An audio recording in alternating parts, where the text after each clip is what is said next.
Hey everyone, and welcome to this video.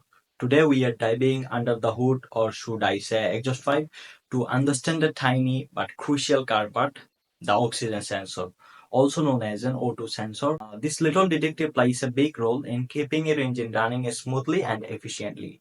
So buckle up and let's get into how this sensor works. The journey begins with the spark plug igniting the air-fuel mixture in the engine cylinders. The burning fuel produces exhaust gases which flow through the exhaust manifold and pass the oxygen sensor. Upstream oxygen sensor positioned before the catalytic converter. The upstream oxygen sensor measures the amount of oxygen in the exhaust gases immediately after combustion. This sensor sends data to the ECM about the air-fuel ratio.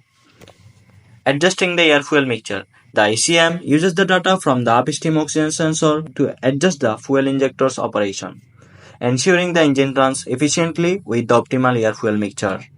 The exhaust gases then pass through the catalytic converter where harmful pollutants are converted into less harmful emissions through a chemical reaction. Downstream oxygen sensor positioned after the catalytic converter. The downstream oxygen sensor measures the efficiency of the catalytic converter by analyzing the oxygen levels in the exhaust gases. It ensures that the catalytic converter is effectively reducing emissions. Alright folks, that's how the oxygen sensor helps your car breathe easy and run clean. By monitoring the oxygen in the exhaust, it ensures the perfect air-fuel mix for optimal performance and keep those emissions down. If you have any questions about oxygen sensor or anything else car related, leave a comment below and don't forget to like and subscribe for more automotive adventures.